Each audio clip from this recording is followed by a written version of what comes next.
I woke up because somebody was gluing hair to my nipples.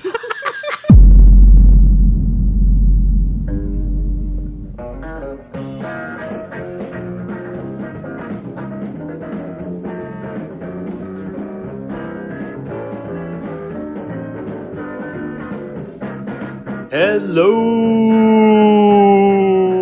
and welcome to the latest episode of the Bad Times Good Stories podcast, the show where each week I talk with a guest about an awkward, embarrassing, or downright shitty time from their life that they're able to laugh about and hopefully have learned something from. My name's Joe Flanders, and this week I'm really excited to talk with Irina Voronina, and we talk about the crazy life she's led from being born and raised in the USSR, Russia, to modeling all over Europe in her early 20s, to appearing in multiple issues of Playboy, and appearing in films like Reno 911, and doing stand-up like she is now.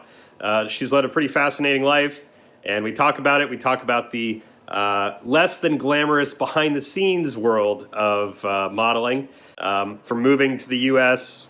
and driving a car without a license to appearing in Playboy in the early 2000s, not knowing that those photos she took are going to end up on the internet.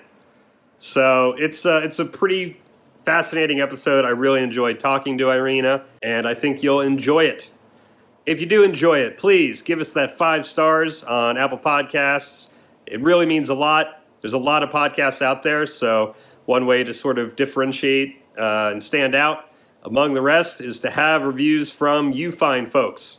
Speaking of that, I wanted to give a special shout out and thank you to Nabity Name, a wonderful screen name, who left a glowing review, and to Billionaire B, who also left a great review, and I'm not going to read them to you. I don't need to read nice things said about myself, but it really means a lot to me that people enjoy the show enough to leave a review and that they like what I'm doing.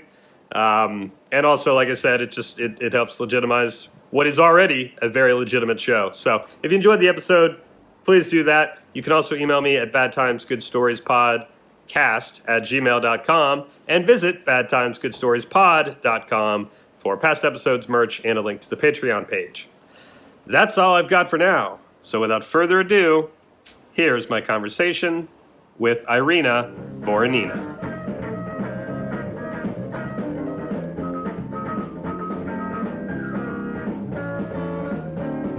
Yeah, you must just look for natural lighting all the time. Like, are you just thinking like, oh, I wonder how the lighting is, like all the time? You know, I used to carry a ring light with me most of the podcasts and like even shoots sometimes because you just don't know. People put you in the darkest corner in the room and they're like, oh, you look so pretty.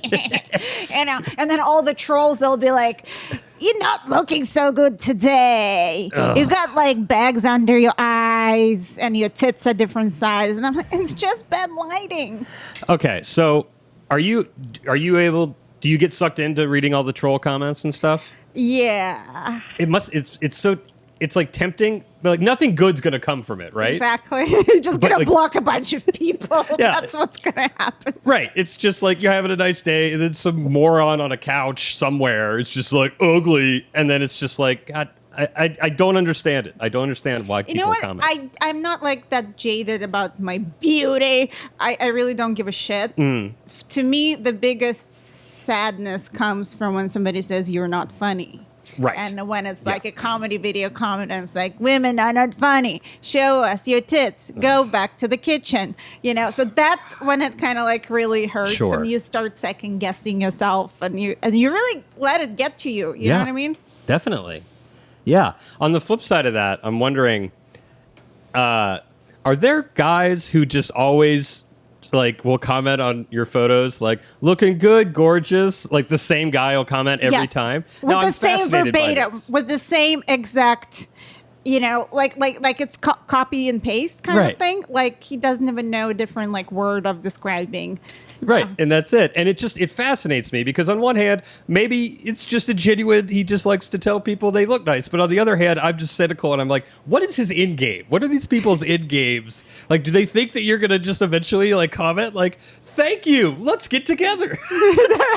Well, I think even a thank you will be a lot. Yeah. But it's probably the same guy probably comments on 25 other model photos, hoping that one will reply. Right. But I'm nice to my fans. I Sure. actually, I don't like totally, hey, you commented this yesterday. And I'm like, thank you so much. I'm just a humble person. And I appreciate the attention. Absolutely. Yeah. And I'm not, it's just because I follow enough like female comedians who, are attractive. And I look at the comments and I just see, like looking good tonight, baby. Like these posts that I'm just like, I'm just like, what is the end game here? What are you trying to, I don't know. It just makes me laugh. Well, that kind of comment, it's more like, hey, like I am a fly on the wall. Like I was almost in the room with you when you took that selfie, Just like, so he feels included because he's including himself in your life. Right. And I mean, if you reply, like that's pretty much, right. what he was going for. No, but I love my fans. Don't get me wrong. I love my fans. And I'm where I am partially because of my social media. Mm-hmm. And I really appreciate like every single one of them. But yes, there is always a couple. Yeah, I just don't know what to make of it sometimes. You're right. I mean, I guess you'd rather hear that than you're not funny or anything else. But it just makes, I don't know. I feel weird about it. I don't know. Maybe it's because no one's ever sending comments to me, looking good today, which is quite fine because, So, I'm really happy to have you here. So you've gone from having a full career modeling to now, I mean, would you say that your main focus is stand-up and comedy now? Yes. Also producing and writing and making my own projects. Yeah, that's what you got to do now, right? You got to make your own stuff and, not wait for somebody else to make it for you. You just got to do it. I know, I'm the same way. You also came here from Russia, right? Yes. Okay. So I want to talk about that, comedy and modeling and everything else. So to start, I don't know why, but anytime I see whether it's like an ad in a magazine or any sort of glamorous photo where like a girl or, a man or woman sort of has this look on their face and it's all supposed to be sexy and everything else.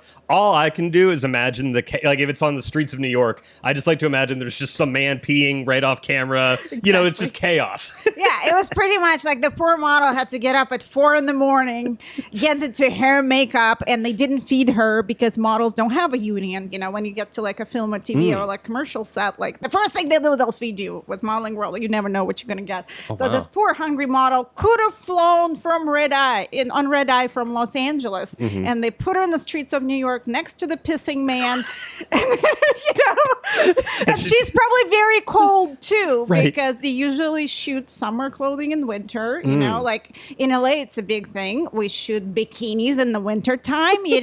December in Malibu, 43 degrees. I never even would have thought about that. Yeah, but it looks bright and sunny, and you're just like, oh my God, oh dear God, please don't let me die like that. Don't let me freeze on the beaches of Malibu. So are there some stories that kind of embody what it's really like to do these shoots that come to mind? Yeah. The most glamorous one I can think of right now is I modeled in Milan before I came to America. Okay. And, I was pretty successful. I've done a lot of TV commercials. I spoke a little bit Italian at the time, but kind of not enough to be fluent, just enough to order coffee and find the bathroom and not be hungry. I eat. That's good. In case if you didn't know. So first, we flew to Malta from Rome. I think there was the TV commercial for a big cell phone provider. Okay. And I think it's maybe T-Mobile of Italy or something like that. And 4 or 5 of us, we were cast as principals to play mermaids. Oh, okay. So first I go in this casting and they ask me on camera, well, do you know how to swim? I don't know how to swim. I mean, I do now, but back then I was like, yeah, of course. Right, I mean, I swim great in my bathtub. I love to shower. I mean, water is great. Love water so much. So, like, I don't know how to swim, first of all. Of course, I say yes. Then they book me, and the agency tells me on the phone that, hey, they also asked if you know how to dive into the water with your head down. And I said, yes, because of course you do. And I was like, okay, how much does it pay again? So the pay for the commercial was equivalent to like $5,000. So I was like, oh, yeah, of course I know how to dive with the head down. I mean, just great swimmer all around. So the night before I fly out, I call my photographer friend in Milan. He books a pool for me to learn how to dive head down in the water. Okay. And we do it all night until my eyes are bloodshot and I can't breathe. Oh, God. And, well, it's different to dive when you actually don't intend to swim. Right. You just dive and sink to the bottom. I just got through the motions of, this is what's going to happen. And if you want to do this job and it's already too late when the plane tickets are booked, the agency will drop you if you just say, hey, like, I don't want this job. It's so the next day we get on the plane and of course, like I'm with all these models and they're like, I just can't wait. It's like one of a lifetime. There's a job comes along where you actually get to dive from a ship. You're diving from like a yacht? Yeah, I'm like, fuck my life. I'm like, so everybody knows how to swim here, yes? So we get to Malta, and there is a girl, there's an American girl, there's a Brazilian girl, an Italian girl, me, and a girl from a country called Slovenia. Okay. And we're talking circa 1998. Okay. So that's like when USSR fell apart, but we still didn't get a passport that said Russia. Oh. So I'm traveling under a USSR passport. Okay. I get to Malta and the officer is like, well, get out of the line. I'm not stupid. USSR broke off in 1993. So, like, accusing me of having a false passport. And oh, God. I'm being pulled aside for investigation. And the other girl from Slovenia also gets pulled aside. And he's like, there is no country, Slovenia. I lived in Mediterranean my whole life. There is a map of world on this wall. The map, like, from 1975. He's like, please show me Slovenia. I see USSR, but I don't see Slovenia. Oh, my God. What a nightmare. Yeah. So after, like, 2 hours there into, like, I don't know, interrogations, I guess they were looking for bribes. But, like, we didn't know that. So then production company people showed up and bribed us out. Oh, okay. Okay. We arrived to Malta. It was beautiful. Yeah. It was beautiful, beautiful. Like, surreal, absolutely surreal sight. And in the morning, we showed up to the set. So all people in the production are Italian who...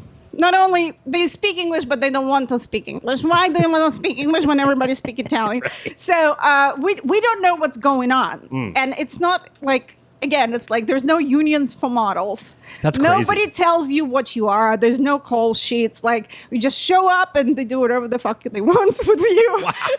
Maybe you'll get paid if your agency decides to pay you like 6 months later after taking 50% from, your job. So again, so we show up. I don't even know if like I ate that morning or peed or number two. Like, I have no recollection.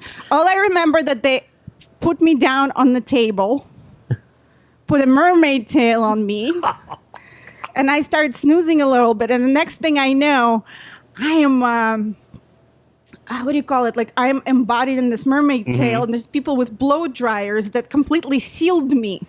Oh, so you couldn't go to the bathroom if you wanted to? No. So they sealed me in a mermaid tail without telling me. While you were sleeping? You just woke up like, without asking me. No, I woke up because so my outfit was just the mermaid tail, tits, and a lot of hair. Uh-huh. I woke up because somebody was gluing hair to my nipples. Luckily not with a hot gun. Yeah, that's good. And somebody was like blow drying right around my belly button. Like they sealed me, then they put a layer of like, what do you call it? Like spirit gum. Yeah. And then there was like a painter with like a little brush, just doing strokes. Yeah. I was like, holy shit. how am I supposed to pee?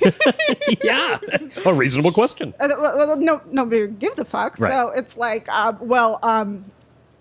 mean, I don't think this shoot's going to go longer than 12 hours. Also, like in Malta, if you guys have a map, I mean, Google where it is. It's really hot there in the summer. So it's like 110 degrees we're talking about. And we're mermaids that are talking to Ulysses, come here. So we're like stranded on this island. Oh my God. And those mermaid tails. And I remember for sure that like at some point I'm like, I don't care. I'm just going to piss myself. Yeah. Luckily, I didn't have to go number 2. Oh, yeah. But I think 3 girls didn't pee and 2 of us peed. And I felt like it was a smart choice on my end. Sure. Because I mean, holding it in for so long, you might like your bladder might explode, right? Yeah, most definitely. And how? I mean, you obviously can't walk around, right? No, you can't. They just wheel you around on a cart, or what? And the more you pee, the heavier the tail gets. Oh yeah. So the very last shot of the day is one of the mermaids flying off the ship into the water. And they look at everybody and they're like, well, who wants to be that mermaid who and at that point we realized there will be no swimming with this tail that'll take you straight down. Right. So they picked me. Okay. There were 4 other women who could swim. Yeah, who could swim, who were pretty, but something told them, this girl would look amazing as a wet rat, So what was your reaction when they picked you? Well, back then it was, point of no return. Sure. At least I knew I wasn't going to swim. Right. And I didn't have to swim. So the procedure went like this. They brought me to this, fake ship. And 4 people had to lift me because this tail was really heavy and really long. Do you want pictures? I'll send you pictures. Yeah, please. I have pictures from Please. that were taken on film and printed out. So then I go down with the head down, and there's 4 divers who are there to push me out of the water because you just sank. Right. Yeah. Nobody could swim in that. I mean, luckily they were good at their job, so I'm still here. Yeah. And I think we had to do 3 or 4 takes. Wow. Yeah. So that was one of the very glamorous experiences. So So again, it goes back to what we were talking about, where I'm sure you're supposed to look, radiant and elegant or whatever it is, and you've got piss on your feet, and you know what I mean? There's all this, there's all these things happening that you just have to block out, and just, and in that way, it really is kind of like acting, I would think. You have to just pretend you're happy. Yeah, you're just happy and gorgeous. Yeah, exactly. And nobody knows what's going on below your waist. I mean, but okay, I was 21 years old. Sure. This shit's not going to fly today. Right, yeah. This shit is not going to fly today. Now you'd be like, get this thing off me. I got to go to the bathroom. It's not my job to figure out how I'm supposed to go to your bathroom on your set. I'm in America. I have rights as an actor, a model, and a woman with a vagina. Because I bet, if it was a mermaid outfit for a guy, they would make a little hole so guys could pee. Yes. But for girls, no such luck. Absolutely not. Wow.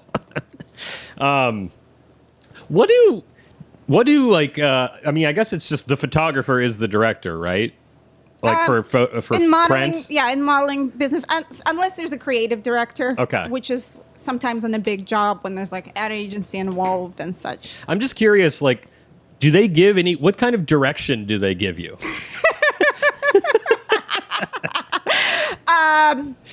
Don't fall in the pool. Don't get hit by a car. Don't look back. One time, this client I modeled for years, and I started having back problems, and I think that's why I got fired ultimately, because apart from photo shoot, they would do a 360 video for each outfit. So you're standing on a rotating platform, moving slowly in 360, but you're supposed to have eye contact with the camera the entire time. So Don't break the eye contact with the camera. Just like, I mean, after you did like 100 of those in Sure. a day, like You get it. you're going to be seeing chiropractor for a very long time. I'm still seeing chiropractor, Wow. Yeah. I mean, modeling is not as glamour. I mean, now I get it. Like, it's like everyone's an Instagram model. You have your own selfie stick. You have your own lights. Right. But like back in the day, Yeah.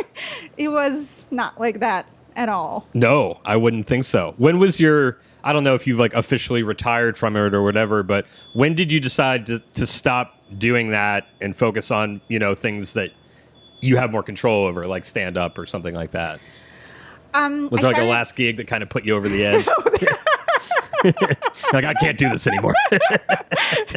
I still model Okay. because, the money's still good. Definitely. I don't get as many, obviously modeling calls at the age of 41 as I used to even like 10 years ago. But I started acting about maybe like 10, 15 years ago. Okay. It wasn't like I was trying to be funny or trying to be cast as being funny. I was cast in a film, Reno 911 Miami, and I was just excited to be a part of it, and I was just trying to do a good job. Right. Without necessarily, having the acting chops or improv chops to back it up. But I thought I did great. And you did. I saw the clip, and it worked out nicely. Because are you speaking Russian in that? Yes, I'm speaking Russian. It was kind of a perfect role because Yeah. you could do that comfortably and then have fun with it. But at the same time, I was made to feel so warm and welcome and that's great. equal Yeah. and hilarious. And I think it's just like working with great people made me want to be a better actor. Yeah. And, it's like all like my acting career kind of like went on from there. Okay. So how old were you when you moved to America from Russia? I was 23. Okay. I didn't move from Russia. Oh, I I'm moved sorry. from like Europe because okay. I was modeling already, and I lived, in Milan and Switzerland and blah, blah, blah, blah. But yeah, I came here in January 1st of 2001. I bought a ticket on New Year's Eve because it was the cheapest. Oh yeah. I spent New Year's Eve on a runway in Atlanta waiting for de-icing for about 6 hours. Welcome to America. Yeah, at about 3 a.m, I made it to LAX, where there was a rental car waiting for me at Budget Enterprises that I was lucky to rent with my student ID because I didn't know how to drive. And about 3:30 a.m., I showed up at this guy's house to occupy the room that I rented on Craigslist. Oh boy. Okay. All right. Wait, did you say you rented a car but you didn't know how to drive? Yes. Okay, that's impressive that you pulled that off. Well, I wanted to move to America. Right. And from coming here to... Actually, I didn't want to move. I just wanted to come out for 3 months to see what it's like. Sure. And I had a dear friend, a makeup artist that I'm still friends with. And she kind of like whispered in my ear, like, look, you've done so much work with Playboy already before you even were published. Yeah. Did I leave out the part that I was on Playboy? Oh, I was going to get to that. Yeah. Whatever. So in case if you're listening and you haven't Googled me yet, hey, spoiler alert. But she was like, just come here. Like, look, there's so many clients who would love to work with you for lingerie, for liquor. And I was like, you know what? You're right. I should come here. But then I'm like, I don't know how to drive. Right. And back in 2001, there was no Lyft. No or Uber, yeah. I mean, there was Craigslist. But I wouldn't recommend that No. for transportation. Yeah, Craigslist car service, I would not suggest. So there was also like barely any money in my bank account, so I couldn't rely on taxis. And I knew if I moved here, I would have to go on 10 castings a day. Right. For, Yeah. that's the goal, to book work. So how do you get around?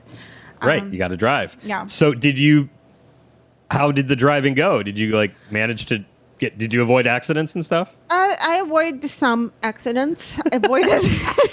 Not all of them, though. Not all of them. I rented a car and I woke up really early on January 1st and there was like no cars here.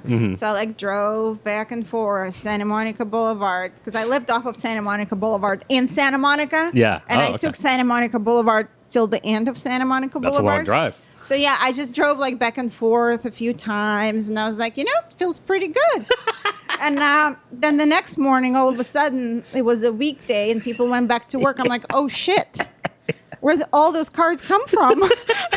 Yeah, you're driving on New Year's like, I don't know what they're talking about. There's nobody out here. This is easy. And they're all making me nervous. So then one day I had a meeting in Beverly Hills, and I was wearing really cute pointy boots. Mm-hmm. And at a stop sign when I was trying to park. So my toe got tangled up in the brake, and I couldn't really find it at a stop sign. So I just ran the stop sign, and I T-boned.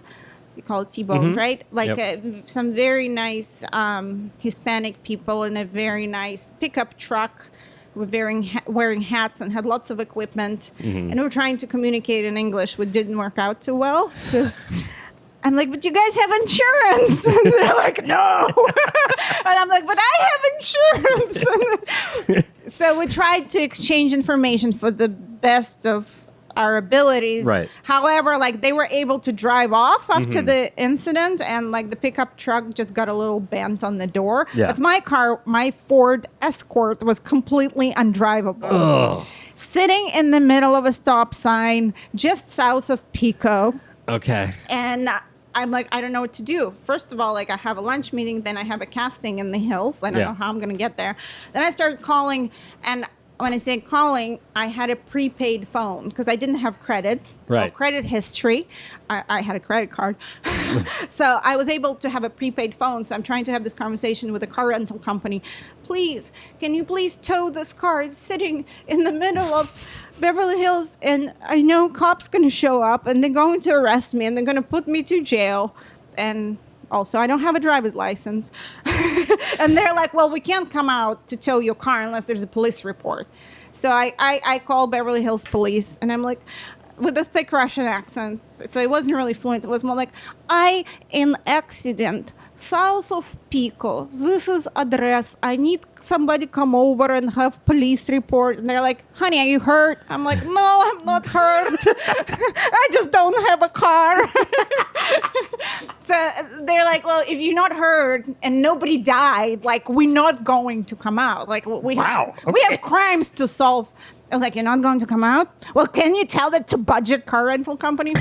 So I don't know. After I almost like ran out of my limit on my phone, my prepaid minutes, they called me back and they said they are going to send a tow truck. Okay, good. But at that point, I was already at my casting in the hills. Right, you had to leave the car? Yeah. I left the car there. Took a cab or something? Yeah. But I connected with a tow truck driver who went up to the hills to pick me up. Yeah. So he picked me up. I had a hell of a day. And we drove back to LA. We picked up my car, drove to LAX. And the entire time I was crying. And he's like, why are you crying? And I'm like, because they're going to arrest me and they're going to put me to jail because I'm a criminal. And he's like, but you have insurance, right? I'm like, yeah. Well, here's what's going to happen. He's like, they're going to give you a new car. I'm like, they are? He's like, yes, this is America. What's going to happen? You're going to go back to this window, fill out the report, and they're going to give you a new car because you prepaid for 3 months, you said. I'm like, yeah, but why would they give me a new car if I crashed the first one? Which is a reasonable question.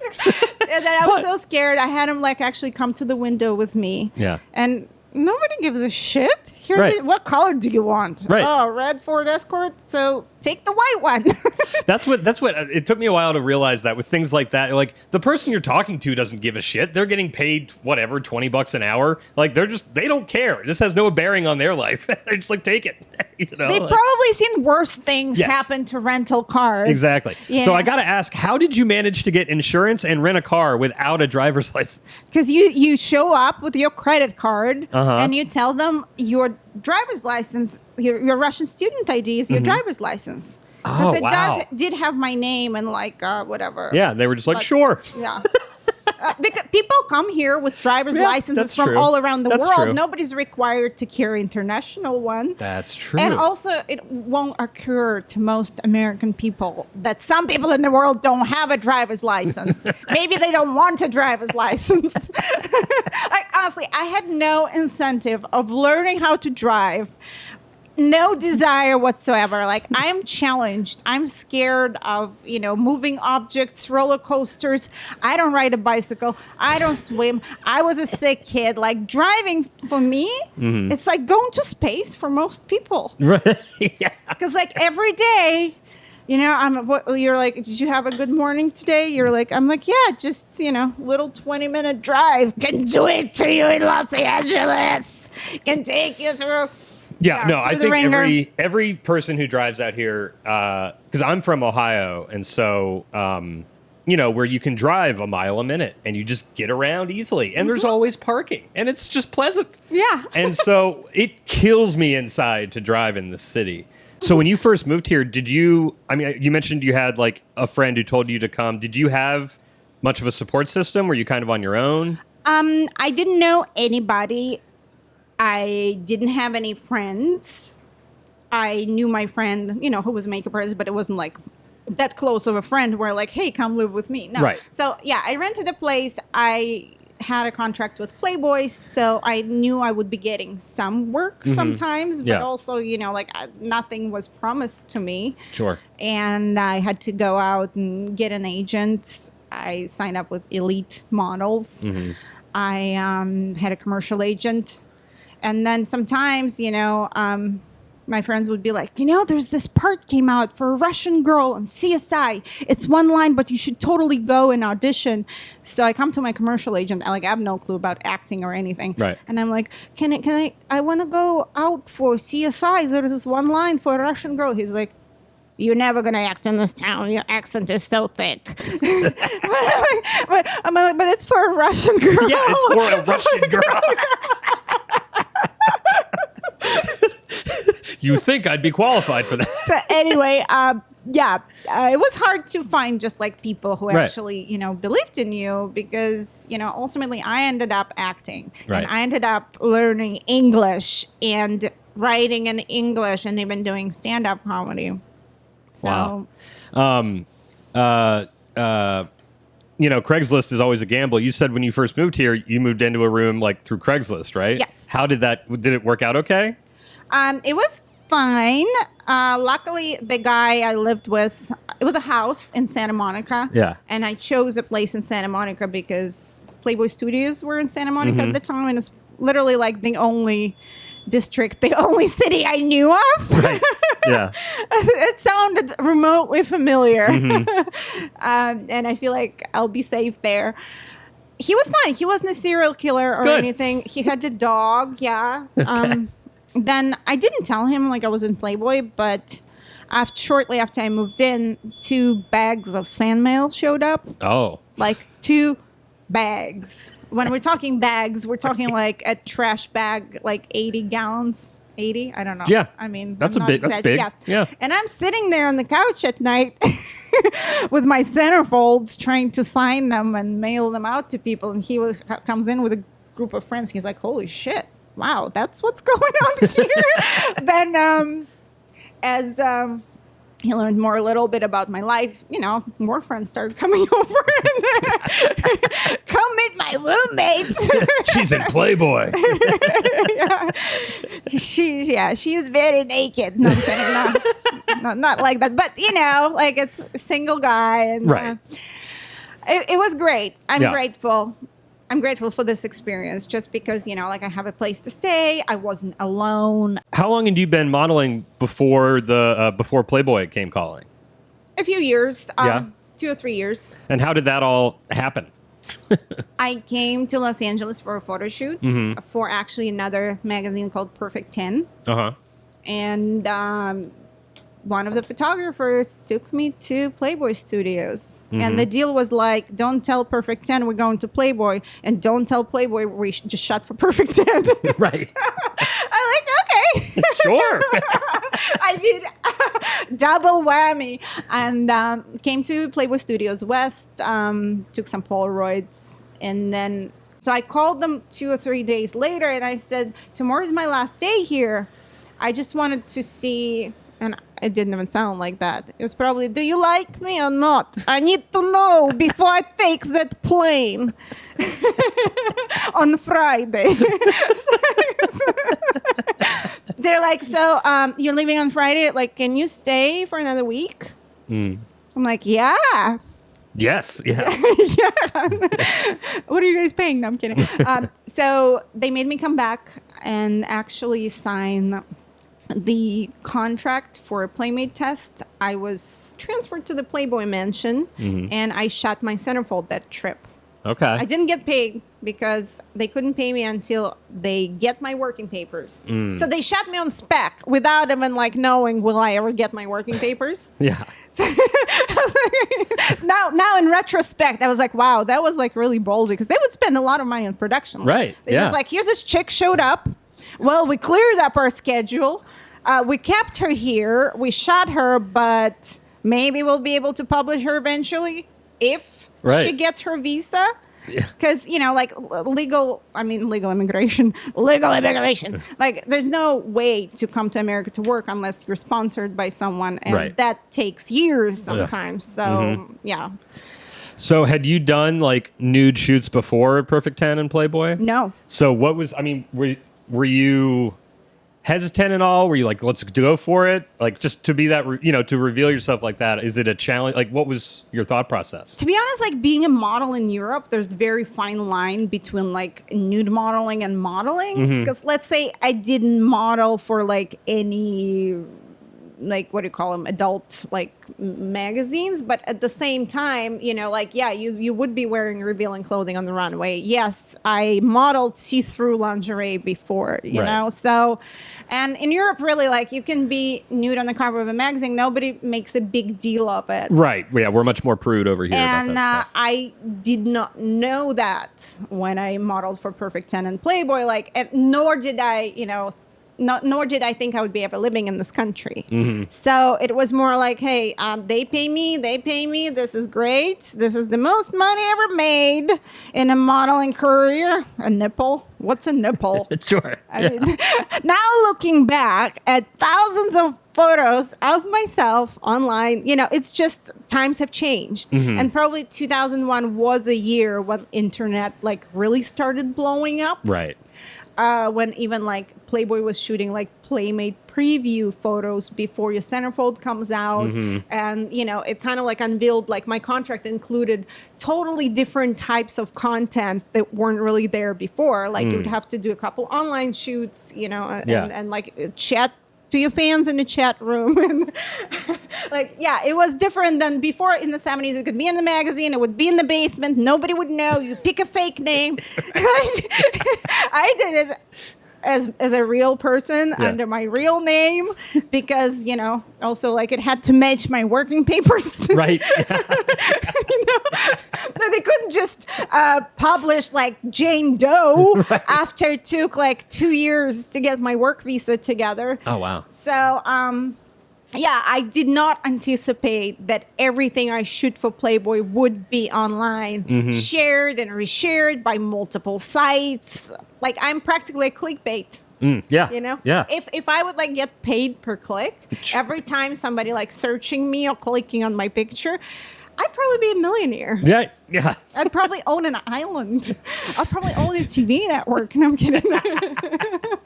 Well, so do you remember like when you first realized like, oh, this isn't just in somebody's basement. This is everywhere. Yes, I remember that first moment. And was it scary? Was it like I lived in Switzerland and I was planning my trip here. Yeah. I knew I was going to shoot a cover for them, and I knew I was going to get my social security number that trip. And all this pictures started popping up. And I don't remember how it even like came to my knowledge. And I started crying. I called Playboy and I said, there's nude photos of me that leaked online. And is there a possibility that it was like, that were the times of film photography. Right. So there was no like digital photography yet. I'm like, is there a possibility that like somebody leaked them, stole them? I don't know. Maybe assistant photographer leaked them. The realization, I didn't realize that actually Playboy released a preview or that was a part of Playmate portfolio, because we shot for 2 weeks. Oh, wow. You know, there was thousands and thousands of pictures, and like only 5 end up in magazines. So they have all this content, and they're trying to build their online presence. Yeah. And then I was told that this is a part of my contract, and this is how it's gonna be. And you know, first week, like those photos were like on Playboy.com. Then they were like everywhere, and I think I came across them. I didn't know they originated from Playboy.com. I also didn't know that somebody could take your pictures and post them on third-party sites without your permission or Playboy's permission. Yeah. And it was, you know, it was like still so new. So now it's just like, you know, that whatever you put out anywhere will end up everywhere. Definitely, yeah. So how long did it take to kind of come to peace with that, or to just like, well, there's nothing I can do about it. Yeah. It's everywhere. And I don't want to spend too much time on this, but you know, it's not every day I talk to somebody who's been in Playboy. So I'm just curious, like with the shoot, because I mean, those are full frontal, right? Yep. So are you feigning confidence? Like you're just pretending that this isn't weird or awkward or anything, or is it not? Like, because you've done so much modeling at that point. Just the idea of being photographed naked to me sounds terrifying. So, you know, I kind of always knew that I looked good naked. Right. So it wasn't terrifying or uncomfortable. Sure. I was just making art. right. Yeah. Some people may laugh at me. You're like, no, but you know, Playboy is like an iconic magazine. Right. It's not like I'm modeling for a third-party whatever website. Right. It's not porn. Boobs.com. Yeah. The classic boobs.com. Yes. The crew was amazing. Yeah. Everybody was so nice. I'm still friends with Arnie Freitag, who is like, you know, the legendary Playboy photographer. I think it's actually the first time, the amount of time they would spend on hair and makeup every morning, it was just mind-blowing to me. Yeah. And it's first time, like nobody ever did this, you know, this glamour, Pamela Anderson cat eye and lips and big dewy hair. Actually, when you look at my Playboy centerfold, not centerfold, but like the rest of the photos, I probably look older there than I am right now. Just because I was giving this massive amount of hair. Right. But again, it's like, I didn't know better. Right. Like now I have a say, like, I want to look a certain way. But back then it was like, you know, this is how Americans do things. Right. And I'm an American now, so I have to have big curly hair. Sure. You know? Like I was like, this, they know what they're doing clearly. Right.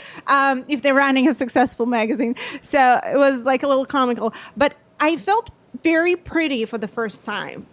Yeah. I was like, with modeling, it's just like kind of like whatever, like you advertising the product, you advertising some like, I don't know, ugly clothes sometimes. But there it's just you. Right. You know? Yeah. You are not the product, but you are the person of interest. Sure. Yeah. And it was pretty surreal. I bet. It was pretty surreal because it's like, it's the first time in my modeling career, it's about me. Yeah.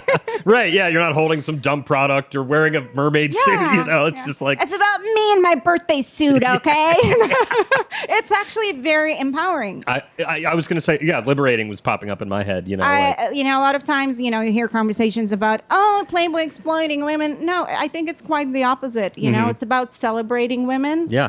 It's about women, you know, being proud of who they are. Yeah. And I mean, if you have my boobs, would you keep them to yourself?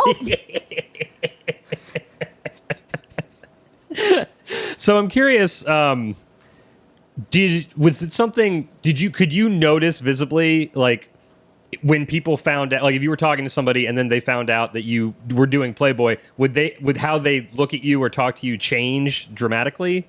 Or maybe particularly with like men or anything like that? I think so. I found it really hard in dating. Actually, I have a joke about it. Yeah, please. One of the joke is, you know, some man, they wouldn't even date you because you were in Playboy, like they want to take you home to their mother. And other men, they would only date you because you were in Playboy, but curiously so, all men would still want to fuck you. Yeah, I mean, talk about that, because I imagine, you know, yeah, when people hear that, they just be like, oh, well, she's DTF or she's whatever, just because you did, like you said, art. People look at you probably in a way that's not, you know, I don't know. What was that like? it's definitely different because like you don't know if somebody wants to date you as a trophy and just like go and run around and brag to their friends that they met a Playmate and they're dating a Playmate. Right. Or some people are like the other way. I will never tell anyone, like, let's just use a different name for you kind of thing. Like can't take you anywhere, thanks to Google. Luckily, I was never a part of online dating. Mm-hmm. It was like before my time. Right. I'm happily married now, but I can't even imagine like being on online services. Like people would Google you if you use your real name and then I don't know. And then shit will hit the fan. Right. There will be a lot of weirdness. It's just weird. It doesn't mean anything to me. Mm-hmm.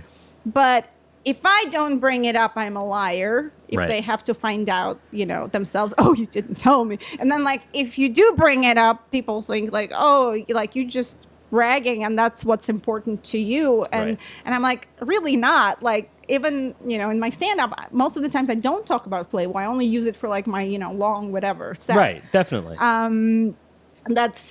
I'm grateful for the experience, but I feel I can do so much better. Right, that doesn't define you. Exactly. There's more potential to who I am. Well, and speaking of that, so how do you transition from modeling to stand-up?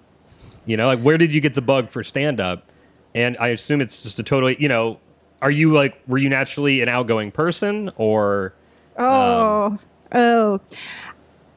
I came here, I was a complete introvert.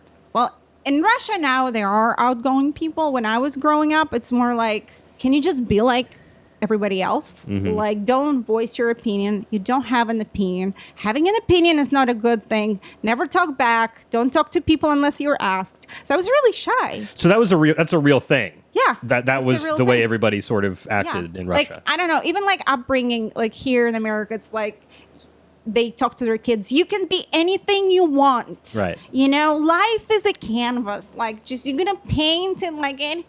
No, in Russia, it's like, do you have to be like anyone else? And if you step out of line, you're going to get, smacked. So I was really shy. It's really funny even talk to people who knew me back like in 2001 when I came here. They're like, you were nice, but you weren't really talking much. Yeah. I was like, I wouldn't know what a small talk was and how to talk to people.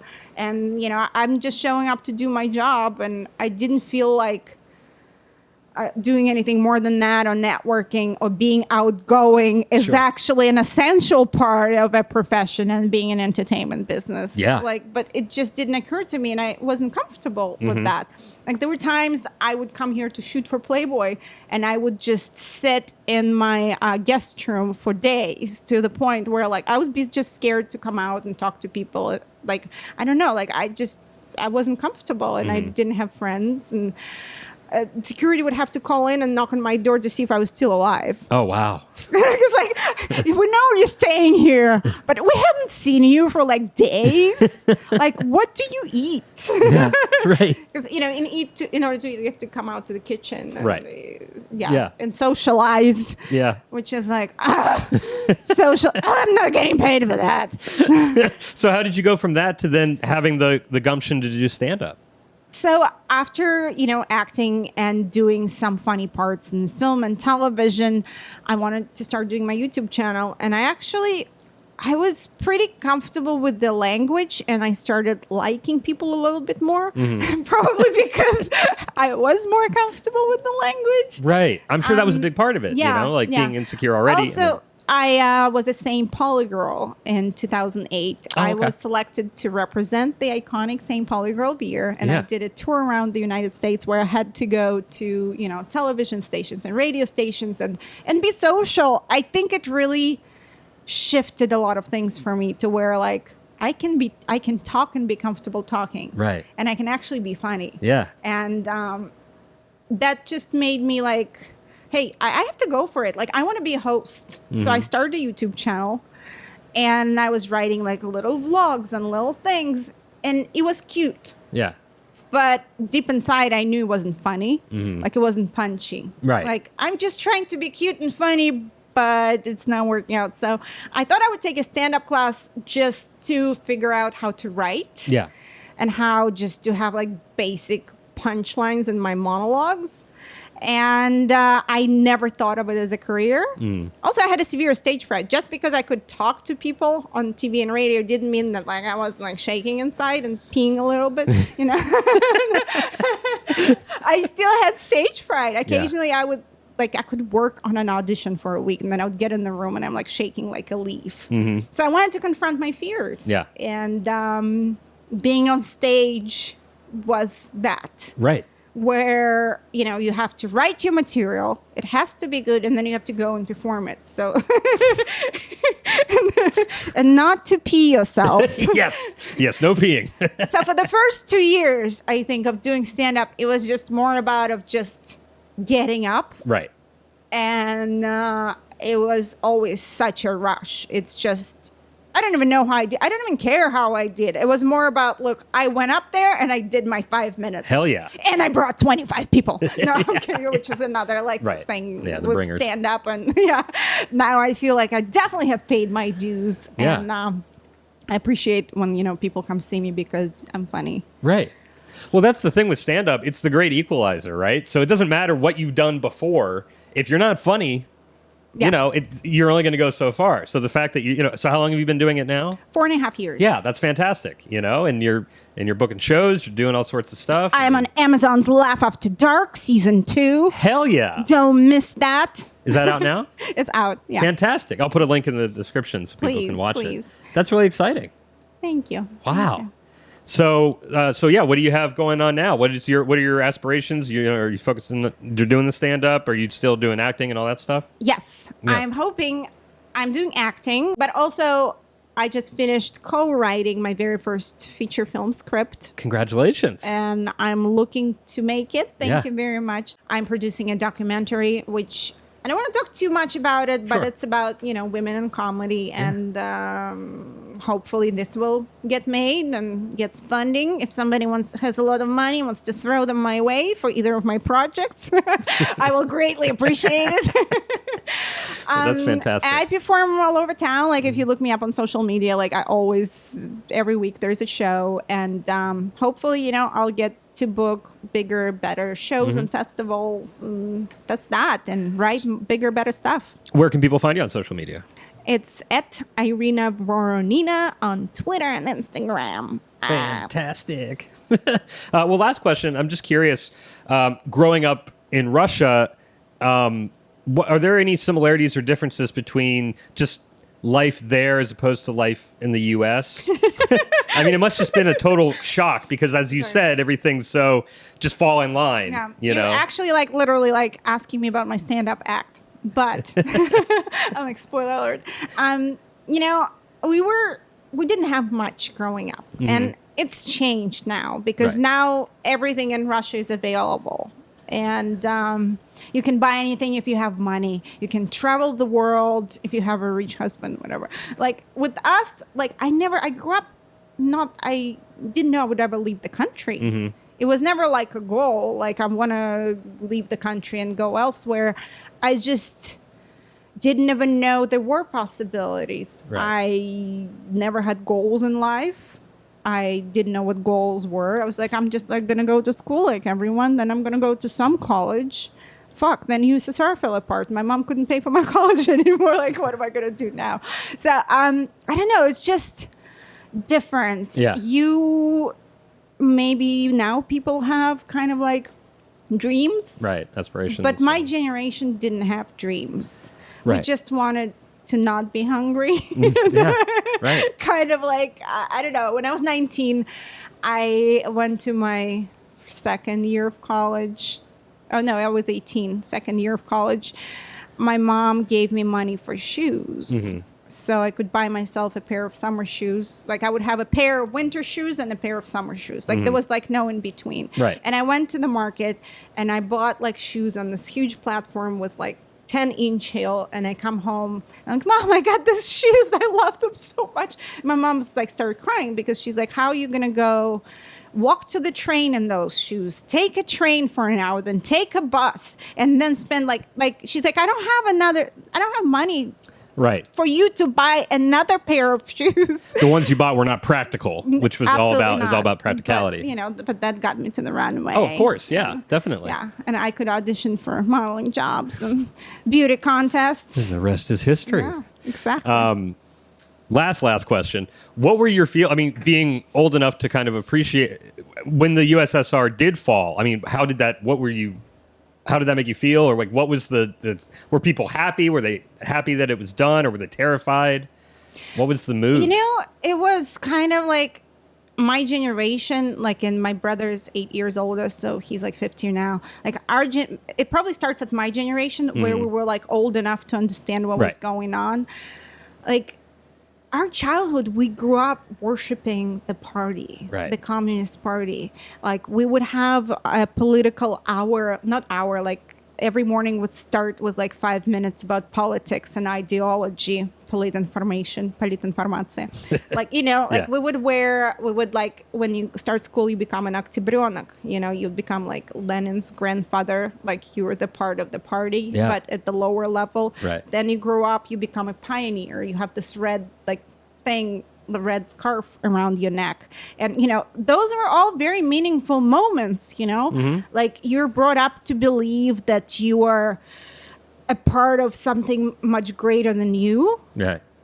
And then you turn 13 and everybody says, fuck this shit. Yeah. So pretty much like everything you believed in and everything you learned, and you feel like it's not fair. Yeah. Like, it's kind of really hard to deal with. So I feel like my generation has no ideals because we didn't have the freedom.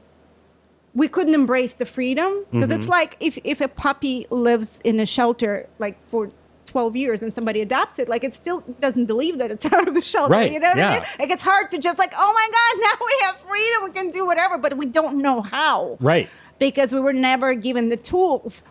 Like my brother, he's older, but he's also, it's a lost generation. A lot of his friends, they committed suicides, they're alcoholics. And it's only because like he was out of college when USSR fell apart. So he basically like studied something, he had a job. And then all of a sudden, like he was studied to be an underwater construction engineer. There was no more underwater construction because government has no money. Right. So whatever you studied for the last 4 years, like you can be a fisherman, but that's about it. So, and it's like so many people that just got like crushed by the system. And it was tough. It was tough for many people because there was no direction. Right. Yeah. Everything that you've been working towards and everything that you knew as what the world was, or, it was gone. Yeah. Yeah. Anyway. And you don't know where you're going. Right. And you don't know what the future is going to be Right. because every day there's something different. Right. Like you start believing in, oh my God, there's this great man Yeltsin and he feels like we should trust him. And, he's going to be like the first, president of Russia. And then like Yeltsin gets cooed, like literally, and there's all this shit coming out about him. And the next person comes on. I think I voted for Putin when he first became president, and I was allowed to vote, and I was so proud. Yeah. And now it's like not even a presidency, it's a dictatorship at its finest. Masked as like democracy. He's never going to leave the throne. Right. Yeah. And until he's living and breathing, he's not going to give up that spot. So, and Russia is very corrupted. And I guess I'm very lucky that I'm not there. In a lot of ways, I despise Russia. Yeah. I don't like talking about it. It's still like really sad. And I think it's a part because like we feel like we're this generation who get cheated on. Like everything we knew turned out to be a lie. Yeah. And there was no substitution for what was lost. Right. Well, that's really fascinating. I just can't imagine the country, if the U.S. just changed dramatically, like, what do? You look around like, what the? So anyway, I can get it. Let's say, like, I don't know, like if somebody said, there were a couple instances where like people had some kind of savings, right? Yeah.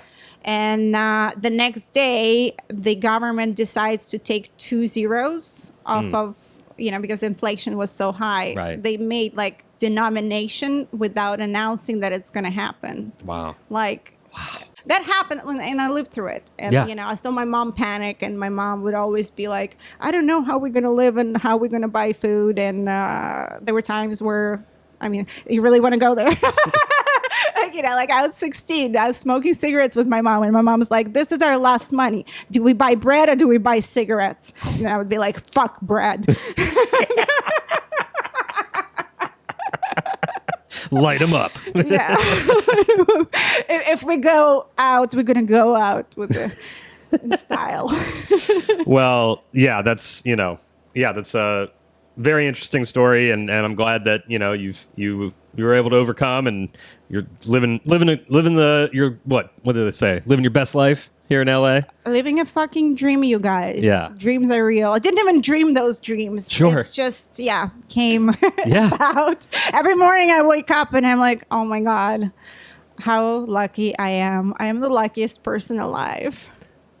That's a good it's good to know that, to feel that way, because that brings humbleness and everything else. So, well, anyway, thank you so much for coming on. I really appreciate it. And anything else? Thanks for having me. Guys, vote. I know we're in California, but for those of you outside of California, go vote. Do it. Dreams are real. Yeah. It's the only country where dreams come true, even if you don't have them. Vote for the people who do. Amen. Thanks. That was the episode. I hope you enjoyed it. I know that I did. Thanks so much to Irina for coming over and talking with me. If you enjoyed it, 5 stars on Apple Podcasts means the world. Be sure to watch Irina's episode of Laugh After Dark on Amazon Prime. I'll put a link to that in the description. I'm really excited to see where her comedy career takes her. I think it's going to go great places. So that's all I've got for this week. So until next Wednesday, keep laughing.